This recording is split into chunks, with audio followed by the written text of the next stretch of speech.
Hey guys, good evening. Thank you for being here. For those of you out in the YouTube world, appreciate you checking in. We are live from Hedrick House, which is an amazing facility here in the city of Lewisville for the November Lewisville Mayor's Update. And we've got a lot going on. I wanted to lead off with the lead picture here. I don't know if you had a chance, but our Lewisville High School Fighting Farmers are shooting for the Guinness Book of World Records for the world's largest mum. Okay, so there's a couple of rules that some of the other ones that you may have seen on the internet that are pushing for this. There's two rules that the ones on the internet I'm seeing don't quite fit. Number one, it's about complete square footage. So it's not how long, it's not how wide, it's total square footage. So there's one out there I saw that was like this big circle with all these little tiny streamers on it. So they were like, it's like 600 feet tall. And then no, that doesn't cut it for Guinness. The other part is that the flower section has to be made out of silk mums. So you can't just use paper mache or some other object. It has to be all those little tiny silk mums. So I think we've got a win here. I think we've got an opportunity. But thankfully, City Hall was gracious enough to allow us to hang this from the third floor balcony. So you can see here, I'm up at the third floor taking this picture down onto it. It was an amazing sight. So thanks to our Fighting Farmers, they did a great job. So wanted to go over the agenda for tonight just briefly. We're going to talk a little bit about Hedrick House, this great new facility, well, remodeled facility. I hate to call it new because we're really just bringing it back to what it was, which is amazing. We're going to talk a little bit about our Blue Ribbon Advisory proposed projects for the proposed bond coming up next year. We're speaking on the 121 corridor plan. We're going to talk a little bit about public safety. I know that's kind of gotten up on people's radar over the last couple of months, so I want to talk a little bit about the history of public safety here, what your city council has been doing, what your police and fire department are doing, and how we're investing in public safety for the community. And then finally, I wanted to talk about some great public art projects that you're going to start seeing popping up throughout the city over the next few months. So with that, we're just going to go ahead and get started with Hedrick House. So if you get a chance, come take a tour, because I know part of the beauty of this is a mid-century modern piece of architecture, and it was actually built by O'Neill Ford for Mr. and Mrs. Gilmore Hedrick. They are of Hedrick Elementary fame. We've got Hedrick all over this city, so that's where this history comes from. It was built in 1961. Now, O'Neill Ford is interesting because the person was actually designated a National Historic Landmark. So a human being. He's the only human being, by the way, that was dedicated as a National Historic Landmark by the National Council of the Arts. This building opened from the city's perspective as a public space in 1987. It was renovated in 2001, and then this renovation was actually designed to take it much closer to its original intent as a home. So when you come in here, you're going to see a lot of hand-worked details. His brother did a ton of the woodwork. So if you look at the original photographs, you'll see the woodwork in through here was predominantly done by his brother, is my understanding. I want to thank Councilman Neil Ferguson. He's no longer on council, but he was one of the stars that brought this to the table and said, hey, we really need to put a stake in the ground and restore this thing as best we can, still allowing it to be a space for the public, which it is. So it's got some different things like, restroom facilities that you wouldn't find on a home, a kitchen facility that you wouldn't find, well, you'd find on a really high-end home. But it's really designed for weddings, public space. It's got a beautiful patio out here and glass windows, but you can also come out here for events, training classes, and those types of things. So we're really excited to have this piece of architectural history restored to a space where people can come and tour it. And for those like myself who love to go see this mid-century modern type of architecture, it's a great opportunity to generate some tourism as well. So make sure you come on out. It's a fabulous space. So next up, we're going to jump right from that to our Blue Ribbon proposed project. So for those of you who don't know, Blue Ribbon's kind of this weird word because I just thought it was like somebody made up the name, but it's actually, there's a reasoning and rationale behind this. So Blue Ribbon panels are typically residents, businesses, organizations that look at the city over an extended period of time. They'll look at a school district over an extended period of time to determine if there's a need for resources that need to be funded via bonds. That's what Blue Ribbon committees do. So when you see an organization pull together and say, hey, we're doing a Blue Ribbon committee, you want to be involved. because it's an amazing way to get a really deep dive into what's going on in your community and what your community needs might be for the future, and which of those needs do we look to finance and use bonds. So just like a family looks at a mortgage for a home, we might look at doing a bond for the city to be able to realize benefits as we live here. So as a city, if I wait until I have cash for everything, to pay cash for everything, you and I will be gone long before we get to see the benefits of all that cash being put together. So if we wanted a park and we had to save enough to get that park, we might not be here. So bonds allow the folks that are here now to see the benefits of their tax dollars now. The other thing with bonds, and because Lewisville holds AAA bond ratings, is we can finance these projects at an incredibly low rate. So it allows us to get your tax dollars to go much further and to be able to build amenities and create those types of processes. Now, the great thing about Lewisville, Lewisville residents have always been very focused on doing the right thing for the core of the city. We don't get frivolous, we don't get crazy. I think the last bond election actually that we have on record that actually didn't pass from the city was back in the early 70s, 71 or something like that.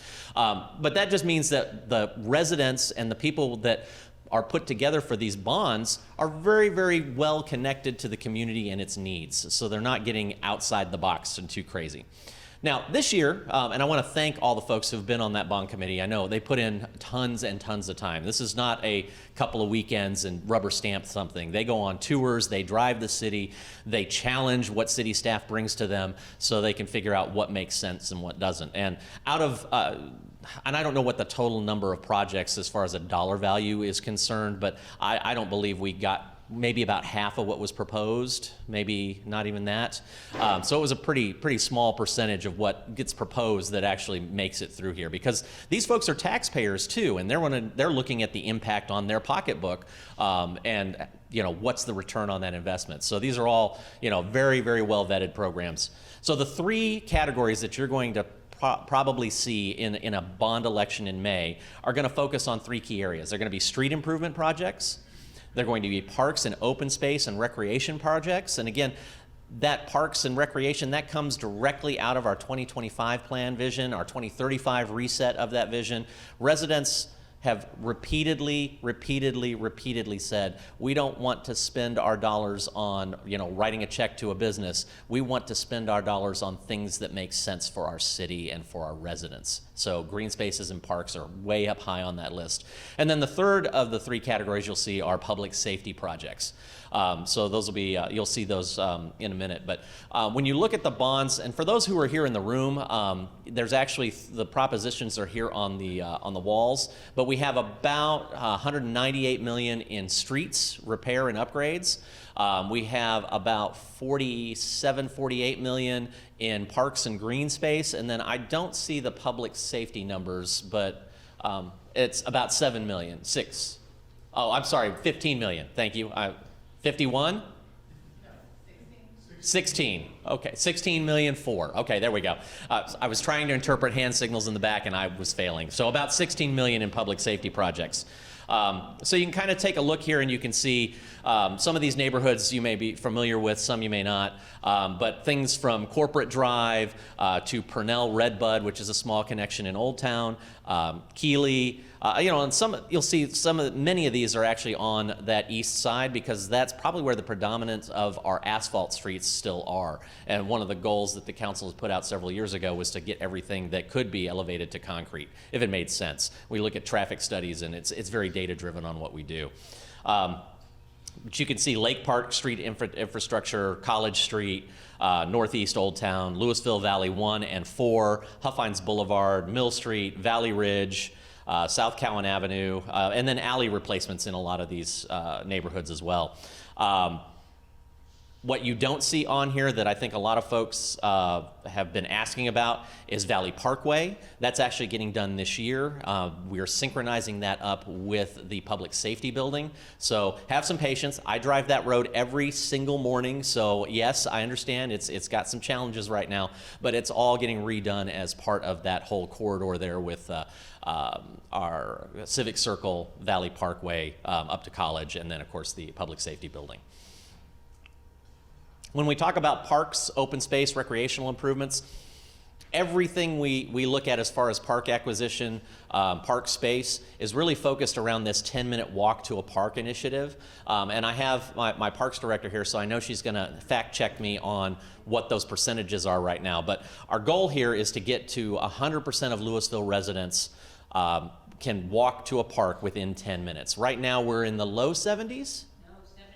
We're up to 77 now, which after about 3 years when we started this, I think we've moved the needle about 10%. No, we've moved from 60 to 77. 60 to 77. Okay, so we've gone 17%. So see what happens in government when you focus on a goal and it's measurable, you get it. And I want to thank our residents for putting that focus out there. I want to thank our city staff for driving it. And most importantly, I want to thank our city council for supporting more green space, because that is a huge differentiator in what makes Lewisville special. You can see there's trails for the Levy Improvement District, land acquisition. We've got a trails corridor for Castle Hills. The Vista Ridge Park and Amphitheater getting a complete refresh, rework. That's probably a big chunk of the money. You'll want to take a look at that. I think it's really amazing what we are going to be able to do for that neighborhood down in that part of the city. And then on our public safety improvements, we've got a few things. Number one, Lewisville Lake Fire Support. What we find is our fire department, especially during the summer, is really stretched to cover the lake. And so what we're trying to do is find a way that we can actually get Fire Station 4 maybe a little closer, or have a station over in that space when we redo Lake Park. So this money will be set aside to do that. And I think really critically, an expansion on our animal shelter. The animal shelter was designed to be expandable, which is great. We already have the land, we have the space ready. I think we may even have some preliminary design work done on it. But this will help almost double the capacity for animals that can stay there. So I think that's really important, and make sure that those folks have great working conditions so that they're not packed in.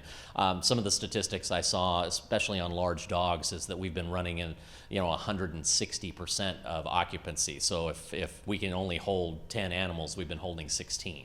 And so we really need to figure out a way to do that. Or, the flip side is that those animals don't get adopted, and we know what happens then. So let's give them a healthy, safe space to be so they're not piled up. So when you look at the potential property tax, and this is proposed, this still has some steps to go. We're still getting public input. In fact, if you want to give public input, email your city council. It's super easy to do. You can call them, you can text them if you've got their number, but pretty straightforward. But when we look at the potential property, and again, this is potential. Now, every bond election that we've done since I've been on council, it has said we have the potential of impacting or increasing the tax rate. None of them have. And that's because of the amazing growth that's happened in North Texas. But we can't tell you that we can't guarantee you that it won't happen. We have to be drawing all four corners of the document for you as a resident. We have to let you know, okay, what's the potential risk? When we manage that risk, your city council completely manages that, works with city staff to make sure that we stay on budget and on time. And again, when we look at these bond packages, everybody thinks, oh, we do it all at once. No. These get put out over a 10-year period. The reason for that is simply because we don't want to spike the debt rate and potentially impact people's taxes. And the other is we just don't have the bandwidth to run this many projects all in 1 year. That would be a Herculean task. And so we have to take these in order of priority over that decade, is typically how a bond package works. But as you can see here, we're looking at the average home value now in Lewisville is just over $400,000. The bond package, as so far presented, is running at about $262 million. Our current tax rate has been lowered, and it is now at 41, right under 42 cents per $100. And this could be a potential tax rate increase of 1.5 cents to 43.4. So what's that potentially going to cost you? Worst case scenario is what I like to call this. It could cost the average homeowner an extra $5 a month for all the projects that we're doing here. Money well spent, in my opinion. But again, plenty of time for feedback, plenty of time for input. You'll see these on the ballot in some form or another once council has gone through it and approved them. But this will be in the May election, so there's plenty of time to talk about it. There's nothing but transparency in this project. So really excited about all the work that both the citizens and staff have done up to this point. If you've got questions, there is a QR code that you can scan right here. If you're here in the room, I'll pull this up later, but you can also scan it. I'm sure it's on the YouTube right down below us or right above us or over. It depends on what the video guides do in post, so we'll let them know. But you can go to the city website and just type in bond program, and I'm sure you're going to start seeing stuff for it. Next up, Business 121 corridor. So Business 121 is an 8-mile corridor going from the southwest corner of Lewisville all the way to the northeast corner of Lewisville. And any of you who have driven it, you know it starts out with housing and Mary Kay, and it works its way all the way through, McDonald's and some high-density apartments and some older business parks. And then it does this weird thing under I-35, and it keeps going, and then it gets up into automotive junkyards, and then it ends at that beautiful development of Castle Hills, like the new the Realm in Castle Hills. So it's got a lot of different profiles as you drive through the city, and it makes a lot of different impressions. Some good, some not as great. What our goal is, and what council has done, and I want to thank Councilmember Jones at the back of the room. He and I had conversations about this, and what do we do next? We had spent a lot of time, and I think everybody in the city understands that the focus for a while has been on Old Town, and saying, how do we get Old Town back to where it's a place where people live, work, and play? Most people don't remember, but I sure do. When I first moved here, I didn't even know Old Town existed. And when I started driving across to City Hall meetings in 04, 05, 06, half of those buildings, the facades were falling off. They were boarded up windows. I mean, literally plywood in the windows in half of those buildings. There was nothing in Old Town. It was about to dry up and blow away. And council back in the 90s said, instead of building City Hall over where the library is now, we're going to put a stake in the ground and we're going to invest in Old Town and get it back to being the heart of the city.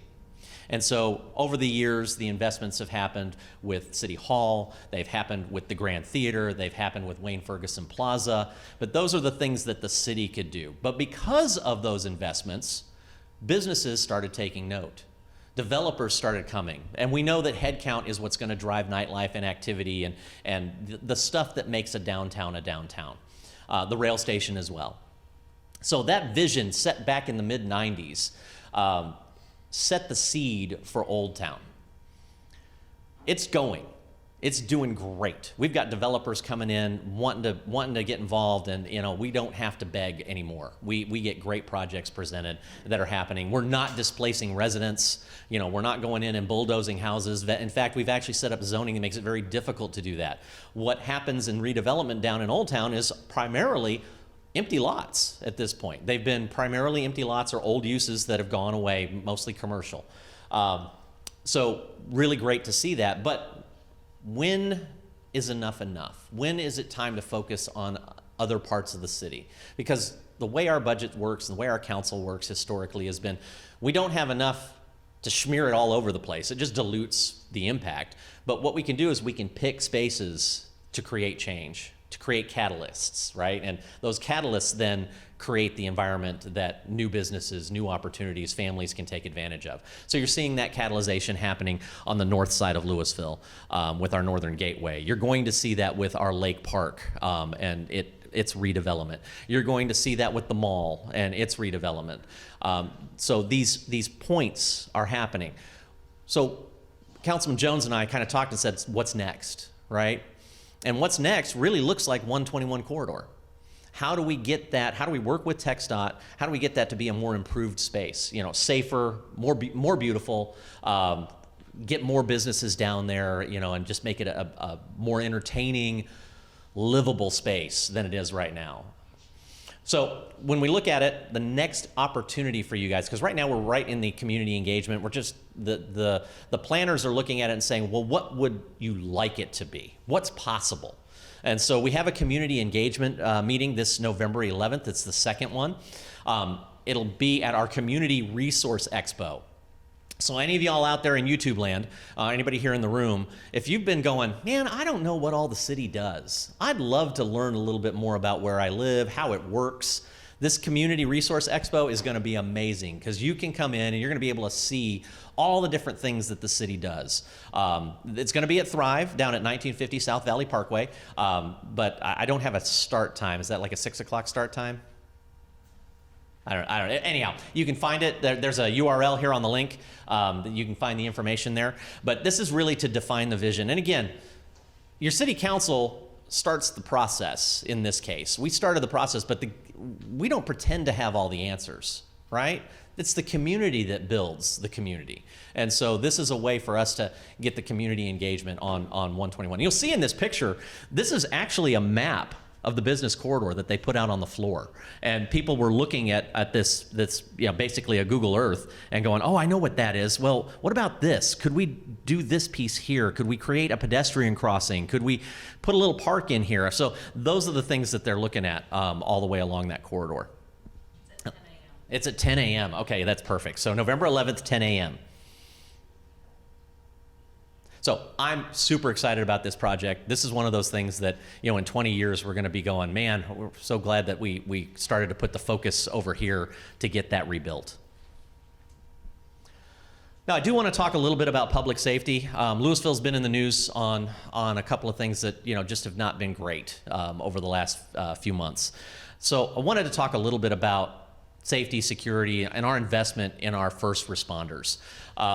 When you look at our police and fire department, the investments that we've done over the last fiscal years, from fiscal year 21 through 24, there's two buckets of money that we fund out of for the police department, and the fire department. So one is out of our general fund, so that's typically going to be out of your property taxes and runs that piece. The other piece is out of the dedicated sales tax funds. And those change a little bit because we try not to dedicate too much of that to recurring costs. So sometimes you'll see like $1 million will be put in there for a new fire station or a new truck or new equipment. It's because those are not recurring. So if sales tax craters, we don't have to worry too much about losing salaries on that. Now there are some salaries attached to those, but we try and keep that as low as we can. What we've done for our police is, and police and fire over the general fund is, over the last 3 fiscal years, our average increase has been 6 1/3%. So we are ahead of inflation. We're making sure that they're getting the tools that they need and they have the funding that they need. We also committed this past year to a new policy that we would be a lead employer in the Metroplex. So when you are talking about the pay structure for a municipality, you can be a lead or you can be a lag. And what does that mean? What it basically means is that when you go out to the market and you figure out, okay, here are all the cities that are like me that I compete against, right? Who's out there taking my firefighters? Who's out there taking my police officers? Who's taking my streets folks? Those are the people I gotta compete against, just like another business. And if another business is paying more, then we have to be aware of that, and we have to look at our compensation package and see where we can be competitive. What are the advantages and disadvantages? So while we're not Dallas, we compete against Dallas for police officers. The job's a little bit different, but not much. And so those are the kinds of conversations that we have to have as council. So if I am a lag city from a HR policy of employment structure, it's really simple. We look at all of those other cities, we see what the average is, and we try and stay in the middle of the pack, right? But what we don't know is, has Plano gone up by 3% or 4%? Did Arlington go up by 2%? So every year you're kind of playing catch up. You're not You're not at the top of the market. You're in the bottom half, maybe. And historically, we've been a lag city. So we're always kind of a year behind. And so you're constantly kind of playing catch up with the funding. Lewisville, our ratio of employees to residents is one of the lowest in the Metroplex. So we have, for our 132,000 residents, we have right at 1,000 employees, which is an incredibly low number. Other cities comparable to us will be in the 1,500 range. What that means is we're getting a lot out of our staff, and we need to compensate them appropriately. If we want those kinds of high performers, we need to compensate them. And I think if you all have had interaction with the city, you know we have incredibly high quality employees. So our goal is to continue to do that. And since we know that we get a tremendous amount of value out of our employees, and we know that the market has been really difficult for the public sector over the last few years, our council said, you know what, we're going to invest in our people. And so now we're a lead pay structure, which means we stay a little bit ahead of the market. So that puts us right in that top range. We're usually in the top third now of our peer cities, and so that helps us stay competitive, and it helps us let future employees know that, hey, we value you, we're going to pay you, we also expect great work. And so we're really excited about that. It's really done a great job to help us fill positions in our police and fire department, whereas some of our neighbors are still having some challenges. Don't get me wrong, we still have some folks. And hey, y'all out there, you want to be a police officer or firefighter? Come on, we need you. We would love to have you. We have an amazing culture. But when you're talking about enrollment and it takes a year for us to get a police officer on the streets, so it takes time. But we have put a stake in the ground as City Council to make sure that we are not only investing in our folks from an equipment and a standpoint, but in a personnel standpoint as well. Now, I didn't talk about our crime control and fire control sales tax funds because they have some variability in them, but you can see down here, these capital improvements for these guys in the 21 to 29% average. Now, if you look at the year to year, you're gonna see one that's like an 87, and you'll see one that's like a negative 30. And that's not about defunding, that is about we built a new facility, or we brought out a whole bunch of new equipment. It's like a one-time thing that we saved up for, and we spent it in cash on that year, because we do spend a lot in cash. We don't go out for bonds for everything or for loans for everything. We work really, really hard to do what's called pay as you go. So we're constantly working on how do we fund this stuff in cash. So that's why you see some of that. So over these fiscal years, you'll see that we've actually increased our police staffing by 11 and our fire department staffing by 10. So we're continuing to grow. We understand that as the city grows, we need to provide more resources. We also understand that there's some trends in the United States when it comes to our police and what they need. They're just difficult all the way around. The whole country is seeing increases in violence, and they're seeing increases in crime across the country. And so how do we work with our police department to make sure they have the tools to be able to work through that? It's a challenge, and folks, if you get a chance, I've got a little article coming out on the Horizon newsletter that goes to every mailbox. But the biggest, best way that we can make sure that Lewisville is a safe and prosperous city is to get out and know our neighbors. It's to get involved in a church, get involved in a not-for-profit, feed the poor, do something other than stare at a computer screen and do the whole social media thing. Go out and meet people. That's the number one thing, because crime does not thrive in a community that knows its neighbors. So let's continue to work on that. And that's a heavy lift, guys. I know, I'm asking a lot, but that's what we need to bring to the table to help our police department. And if you back the blue, that's one of the best ways you can back the blue, is by getting out and knowing your neighbors. And it may be something simple as just putting cookies out, walking around the neighborhood, handing out cookies. Be the cookie lady, be the cookie guy.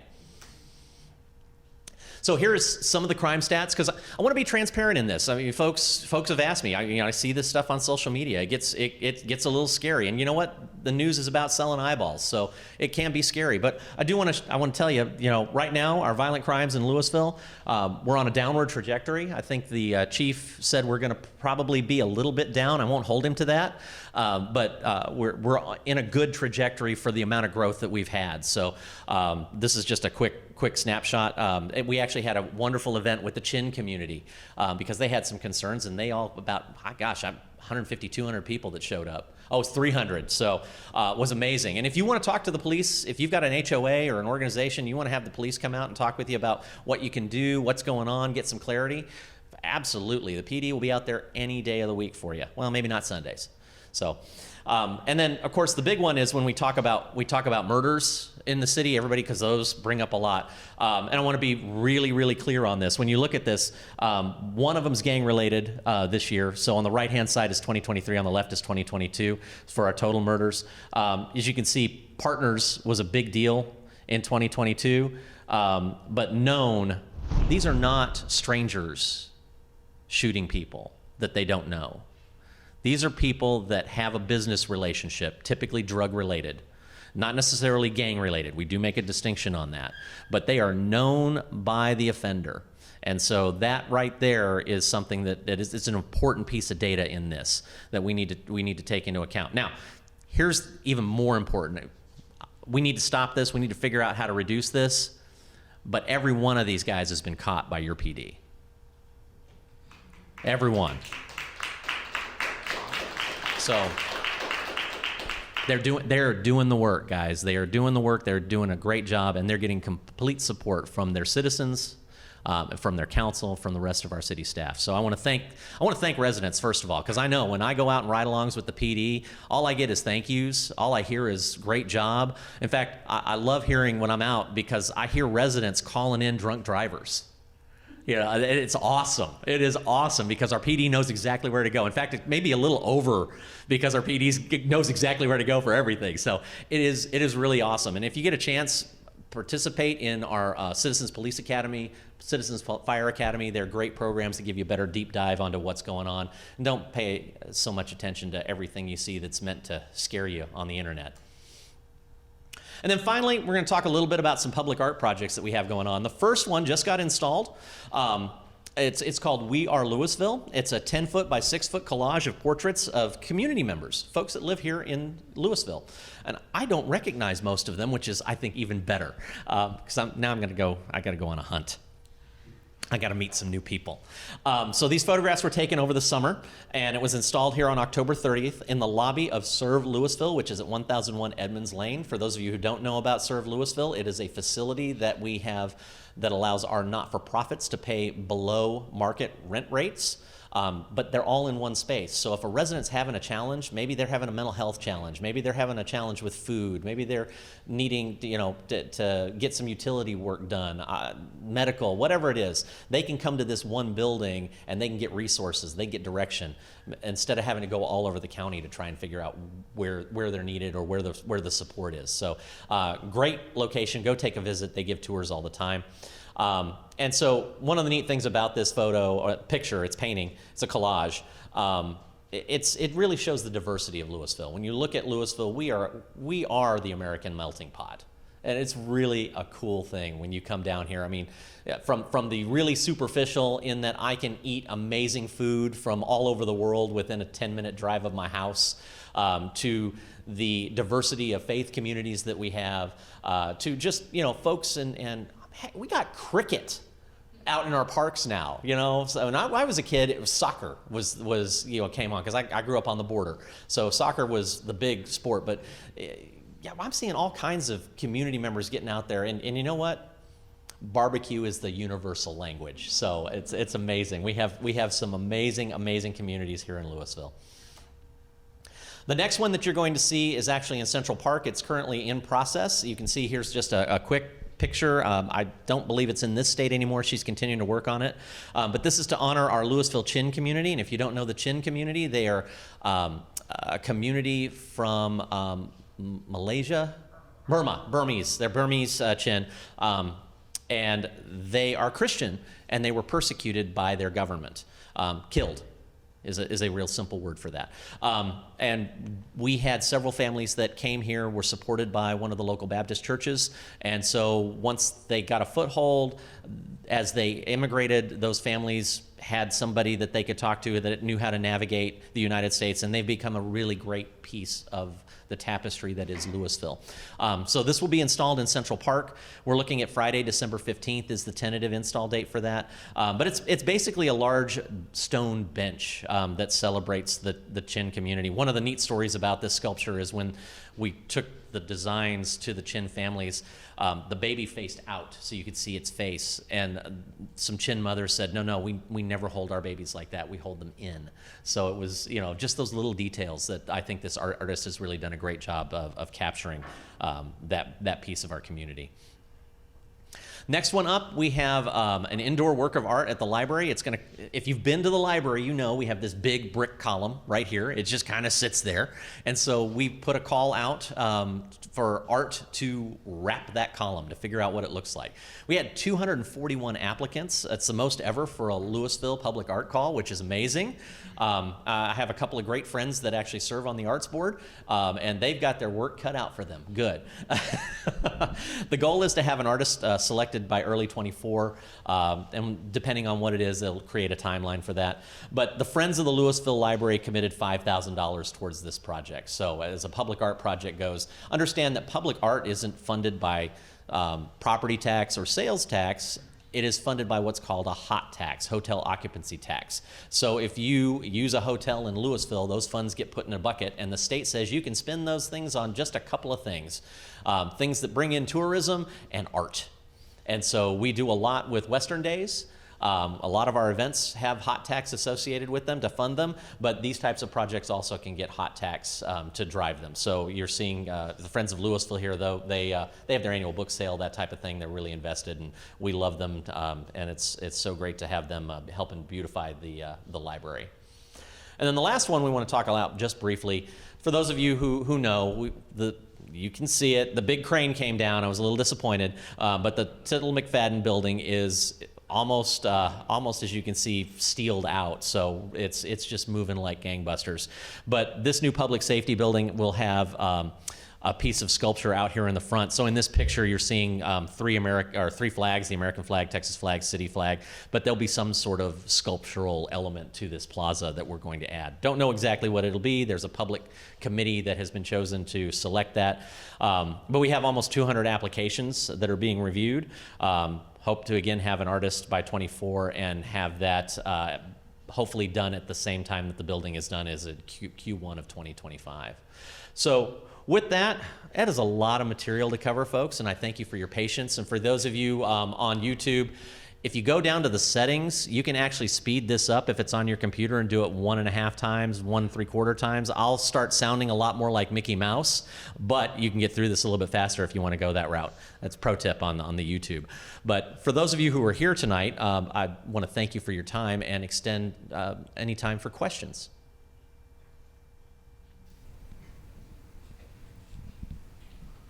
Awesome. So here's what we typically do at the end of this. We're going to go ahead and shut this down for our folks on the internet. Thank you for taking your time. This will also be linked to the city website. It'll be linked to my social media as well, so you can get and there's a history of these as well. There's several of these that have been put up. I've actually got a YouTube listing of all of them that I've created, so you can just go to my Facebook page, Mayor TJ Gilmore on Facebook, and click on in the very top there. You're going to see a list of YouTube videos that you can go back and get caught up on what's going on in the city. But we have amazing experts here. We have many of our city staff that are involved in these projects are here tonight, including our city manager, our police chief, our fire chief, and several of our directors. So you can talk to them. Our finance director's back there when you want to talk money. He's the man. But you are welcome to ask questions about any of the boards back here, any questions that maybe come up that you don't want to have on YouTube. You just want to have a conversation. I'm happy to do that. But with that, we're going to shut this down, and I want to thank you all for your time tonight.